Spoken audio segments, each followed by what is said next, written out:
Hello everyone, let us learn about electromagnetic induction and Fleming's right hand rule in this video. Let us take a solenoid coil and connect it to a galvanometer. You know that galvanometer is an instrument which detects the presence of current in a circuit. Now, I'm keeping a bar magnet near the solenoid which is stationary and the north pole of the bar magnet is facing the solenoid. Will you see any deflection in the galvanometer now? No, there won't be any deflection in the galvanometer. Now let me say that the magnet is moved into the coil. Now the galvanometer will be deflecting towards the left hand side. And if the magnet is pulled out, the galvanometer will be showing deflection in the opposite direction. If the magnet is kept stationary and there won't be any deflection in the galvanometer. Similarly, if the coil is moved towards the magnet and if the magnet is kept stationary, there will be a deflection in the galvanometer. So from these activities, we can conclude that whenever there is a relative motion between a magnet and a circuit, a changing magnetic field produces electric current in the circuit. Now let us move on to another activity. I am taking two coils, coil 1 and coil 2, that is winded over a plastic tube. The tube or the pipe should be an insulator or a non-conductor. In the case of coil 1, it is having more number of turns when compared to coil 2 and it is connected to an external circuit made up of battery and key. Coil 2 is connected to a galvanometer.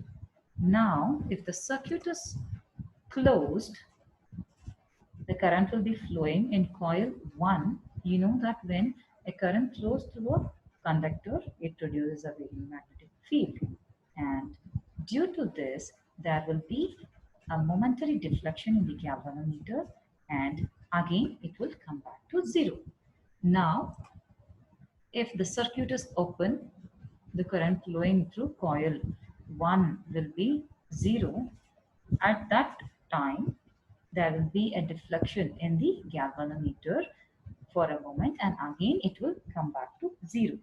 From these observations, we can conclude that whenever there is a change in the magnetic field associated with a closed circuit, a current flows in it. That is, a changing magnetic field produces an electric current in a nearby closed circuit. From these observations, we can say that a changing magnetic field produces an electric current. The phenomenon of producing electric current in a closed circuit due to a changing magnetic field is called as electromagnetic induction, and this phenomenon was given by Michael Faraday. Faraday explained the phenomenon of electromagnetic induction by using the concepts of magnetic flux, induced current, and induced potential. The total number of magnetic field lines which passes through a given area, here it is a coil, is called as a magnetic flux. Due to relative motion between the coil and the magnetic flux passing between the coil changes.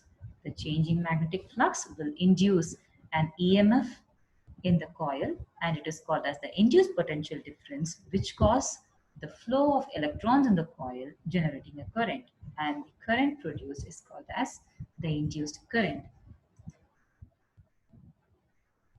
Fleming's right hand rule is used to determine the direction of the induced current that is flowing through a coil when placed between a magnetic field. According to this rule, stretch the thumb, forefinger and middle finger of right hand in mutually perpendicular directions such that the forefinger points in the direction of magnetic field and thumb is along the direction of force or motion of the conductor and the middle finger will point in the direction of the induced current.